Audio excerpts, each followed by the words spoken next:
आप सभी को मेरा नमस्कार। आज मैं आप सभी के समक्ष कार्तिक मास के महात्म्य का 35वां अध्याय प्रस्तुत कर रही हूँ। आइए शुरू करते हैं। बोलो बांके बिहारी लाल की जय।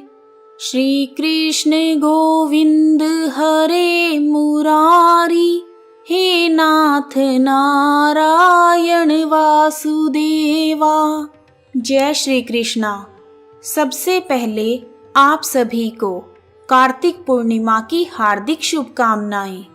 अनुपम कथा यह कार्तिक की हो रही है संपन्न, पढ़ने तथा सुनने से जिसे श्री हरि होते हैं प्रसन्न। सभी ऋषि सूत जी से बोले, हे सूत जी, अब आप हमें तुलसी विवाह की विधि बताएं। सूत जी ने कहा, कार्तिक शुक्ल नवमी को द्वापर युग का आरंभ हुआ है, अतः यह तिथि दान और उपवास के लिए अति उत्तम है।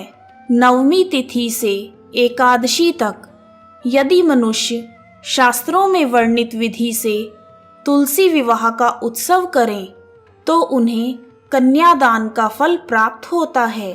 पूर्व काल में कनक की पुत्री किशोरी ने एकादशी तिथि में संध्या के समय तुलसी की वैवाहिक विधि संपन्न की। इससे वह किशोरी वैधव्य दोष से मुक्त हो गई। अब मैं उसी तुलसी विवाह की विधि बताता हूँ। यदि संभव हो तो 1 तोला सोना अथवा चांदी की भगवान विष्णु की सुंदर प्रतिमा बनवा लें। यदि यह संभव नहीं है तो आप भगवान विष्णु की मिट्टी की प्रतिमा ले लें। उसके बाद तुलसी जी के पौधे तथा विष्णु जी की प्रतिमा दोनों को सुंदर वस्त्रों से तैयार करें। फिर तुलसी जी और भगवान विष्णु की प्रतिमा में प्राण प्रतिष्ठा करके षोडशोपचार से पूजा करें। सबसे पहले गणेश जी का ध्यान करके उनका पूजन करें। फिर पुण्याह वाचन करवाकर नांदी श्राद्ध करें। तत्पश्चात वेद मंत्रों के उच्चारण और बाजे आदि की ध्वनि के साथ भगवान विष्णु की प्रतिमा को तुलसी जी के पास लाकर रखें और भगवान का आवाहन करें। हे केशव, हे देव, आज मैं आपकी पूजा करूंगी। आपकी सेवा में तुलसी जी को समर्पित करूंगी। आप मेरे संपूर्ण मनोरथों को पूर्ण करें।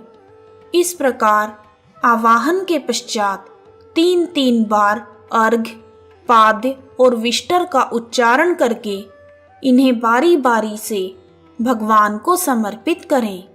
फिर आचमनीय पद का 3 बार उच्चारण करके भगवान को आचमन कराएं।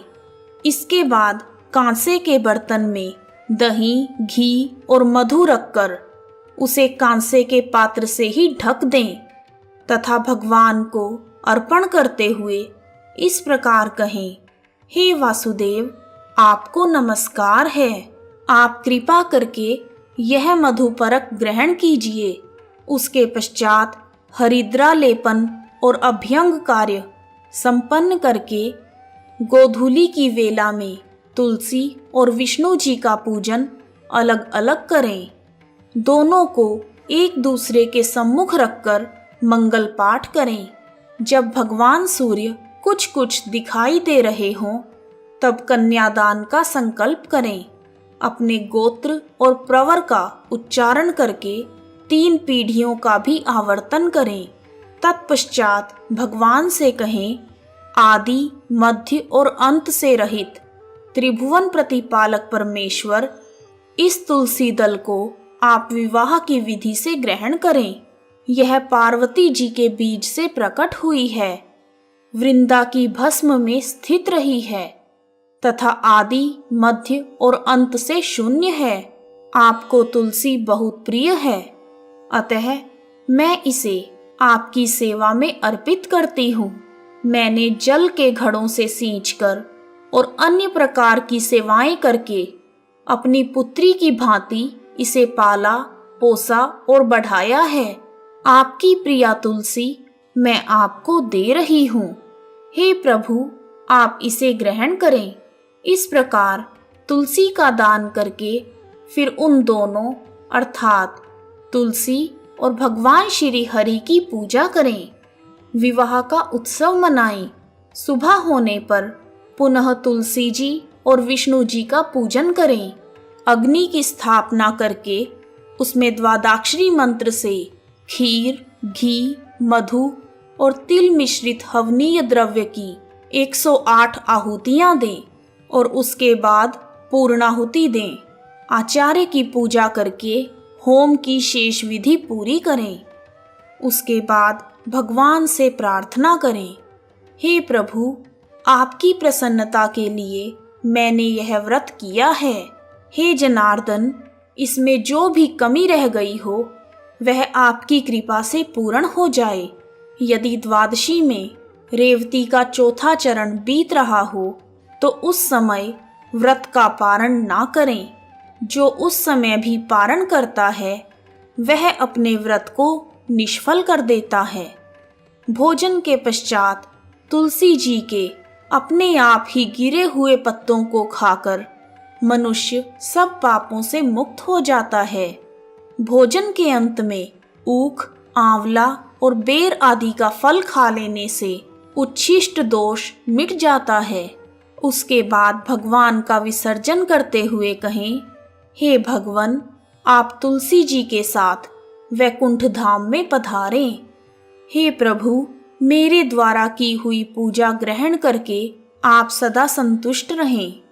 इस प्रकार देवेश्वर विष्णु का विसर्जन करके मूर्ति आदि सब सामग्री आचार्य को अर्पित करें। ऐसा करने से मनुष्य कृतार्थ हो जाता है। यह विधि सुनाकर सूत जी ने ऋषियों से कहा, हे ऋषियों, इस प्रकार जो मनुष्य श्रद्धा पूर्वक सत्य, शांति और संतोष को धारण करता है, भगवान विष्णु को तुलसी दल अर्पित करता है, उसके सभी पापों का नाश हो जाता है और वह संसार के सुखों को भोग कर अंत में विष्णु लोक को प्राप्त करता है।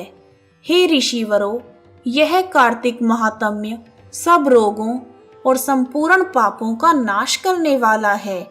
जो मनुष्य इस महात्म्य को भक्ति भावना से पढ़ता है या सुनता है और इसे धारण करता है, वह सभी पापों से मुक्त होकर भगवान विष्णु के लोक में जाता है। इस प्रकार कार्तिक मास के महात्म्य का 35वां और अंतिम अध्याय पूर्ण हुआ। बोलो बांके बिहारी लाल की जय। कार्तिक महात्म्य के पाठ के दौरान यदि मुझसे कोई त्रुटि हो गई हो तो मुझे क्षमा करना। हे विष्णु भगवान, इस महात्म्य को पढ़ने, सुनने तथा हुंकारा भरने वाले सभी पर अपनी कृपा सदा बनाए रखना प्रभु। हरे रामा रामा रामा हरे हरे, हरे कृष्णा कृष्णा कृष्णा हरे हरे। यदि आपको कार्तिक महात्म्य का 35वां और अंतिम अध्याय पसंद आया है तो कमेंट बॉक्स में जय श्री कृष्ण दामोदर भगवान, जय माता दी लिखना ना भूलें। आप सभी का हार्दिक धन्यवाद। जय श्री कृष्णा, जय माता दी।